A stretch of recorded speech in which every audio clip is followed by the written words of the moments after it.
Hello friends, I'm George, the nice smelling gentleman. Welcome back to the channel guys, I hope that all of you are doing well. Today's video is going to be about the brand of Afnan. Today I'm going to show you, I'm going to score and I'm going to rank 10 Afnan fragrances from my collection.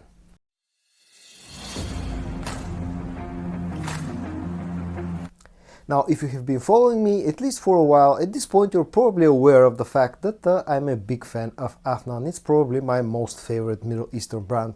And I've always said that in my experience, Afnan and Al Haramain are the two Middle Eastern fragrance brands that offer the best quality, the best performance and such.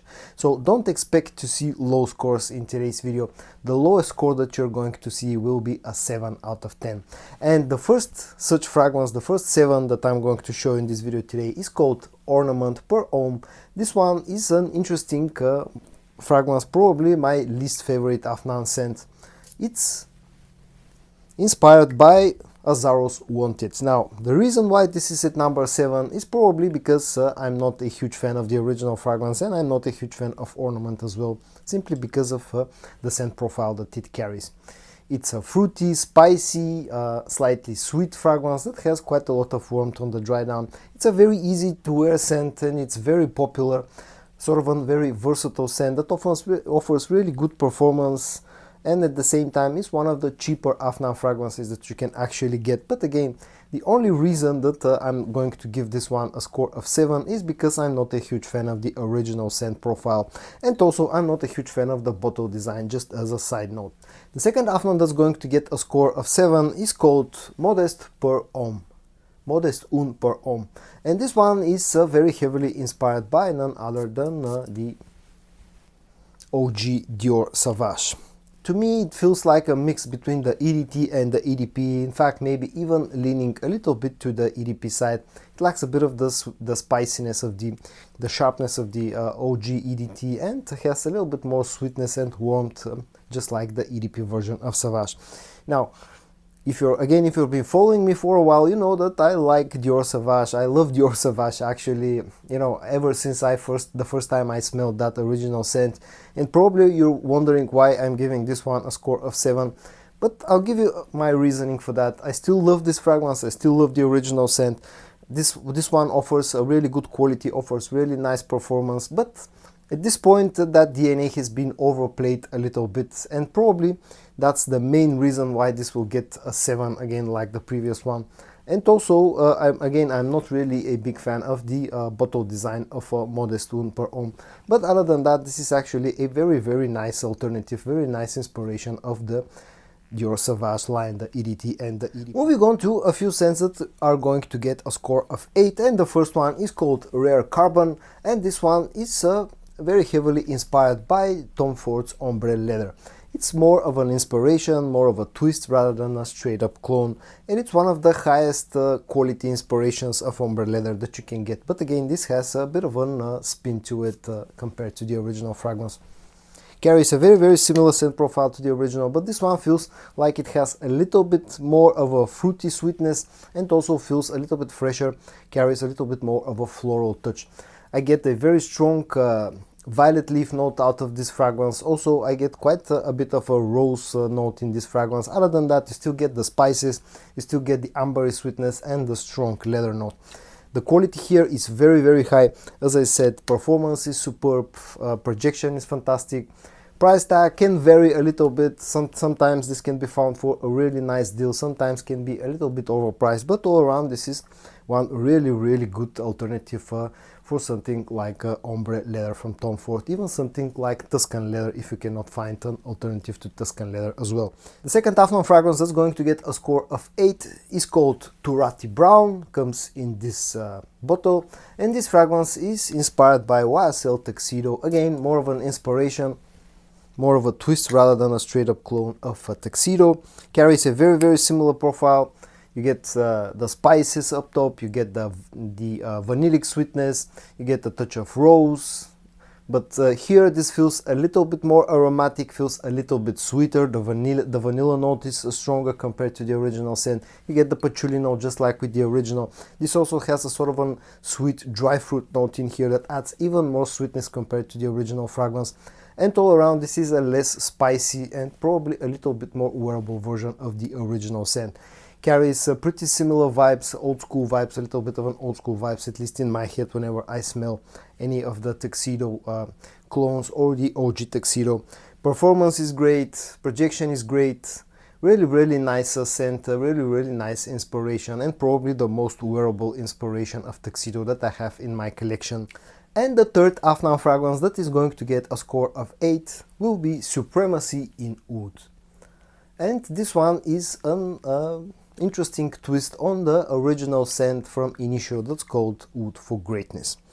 Again, carries a very similar scent to the OG, but again this one feels less spicy compared to the original fragrance, a little bit softer.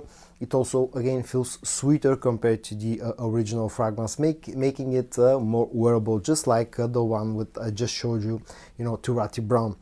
I'm not a huge fan of the original fragrance, and to be honest, I'm not a huge fan of pretty much almost any other clone or inspiration of the original scent, but I find Supremacy In Oud to actually be really wearable version, and this is but this is my most favorite inspiration of Oud for Greatness, and probably the one that I can actually wear without a problem. Performance is great, fantastic projection, comes very nicely packaged. It's an extrait de parfum concentration. All around you get the usual super high quality that you can expect from Afnan. And now moving on to a couple of fragrances that are going to get a score of 9. The first one is called Turathi Blue. Comes in exactly the same bottle design as Turathi Brown, but the scent in here is very different. This one is inspired by Bulgari's Tiger. And I absolutely love the scent in here. It's a very fresh, very juicy, slightly spicy, musky, woodsy scent profile that works absolutely fantastic all year round. A very versatile scent. This is again a little bit of a twist compared to the original scent. This feels a little bit sweeter, a little bit more juicy. The grapefruit note in here feels juicier compared to the original fragrance. And also this feels has quite a bit more ambery sweetness compared to the original. But other than that, very similar to the OG fragrance. Has fantastic performance, fantastic projection, a very masculine, and again, as I said, super versatile fragrance that just works all year round without any problem. Afnan fragrance that's going to get a score of 9 will be Tobacco Rush.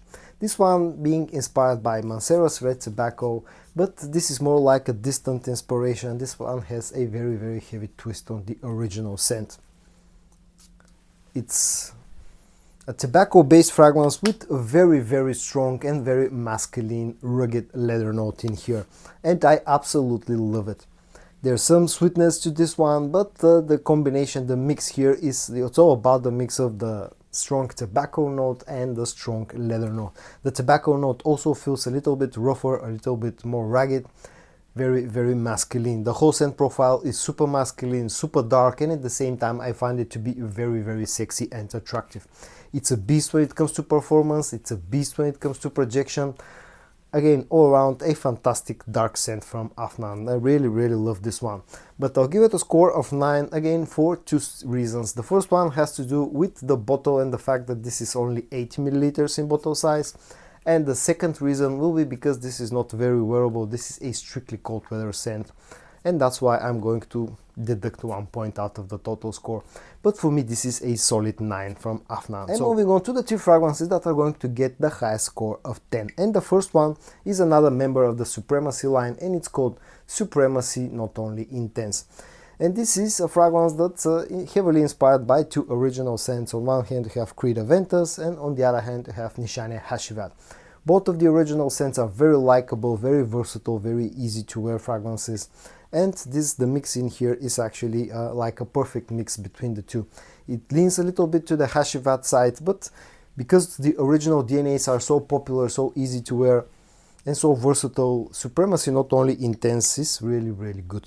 Fantastic performer, fantastic projector, super high quality scent. Again, like with Supremacy In Oud, an extrait de parfum concentration, comes really luxuriously packaged.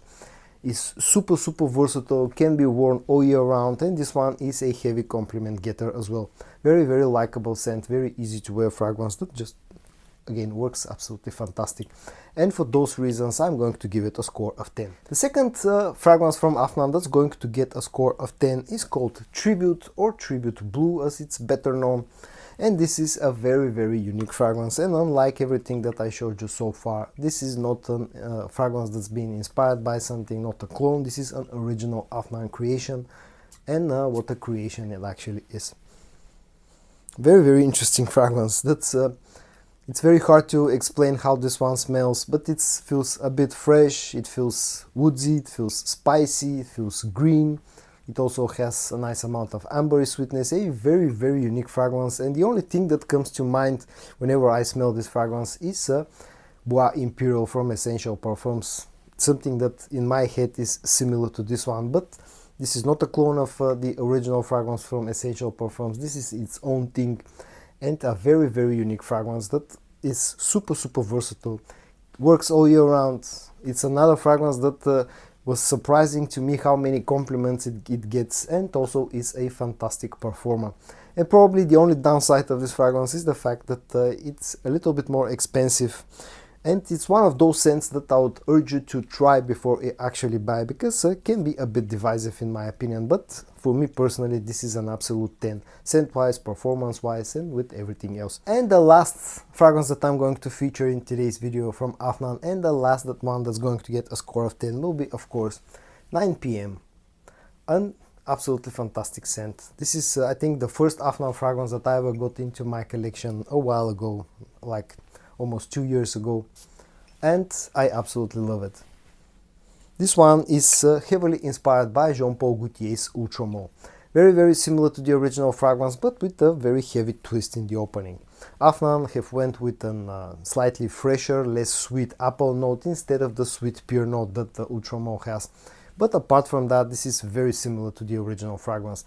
You still get the minty freshness, you still get the lavender, you still get that vanillic sweetness from the original fragrance. Just this feels slightly fresher, slightly less sweet in the opening, but on the dry down is very, very close to the original scent. Very youthful, very playful fragrance that I find very, very easy to wear. At least the few bottles of 9 PM that I have in my collection are very good performance. They also project really nicely, they last for a long time, and they're compliment getters in my opinion. I love the bottle design, and I love the fact that this to this day remains pretty affordable, despite the fact that this is probably the best-selling Afnan fragrance in the amount of hype that this one received. And it's probably my most favorite Afnan fragrance. So the last scent featured in today's video, and the last Afnan that's going to get a score of 10, is 9 PM. And so guys, in today's video I showed you, I scored and I ranked 10 fragrances from the brand of Afnan. I hope that you found this video interesting or entertaining. If you did, give it a like, and I also hope that you're going to join me in the next one. And until then, stay safe and bye bye.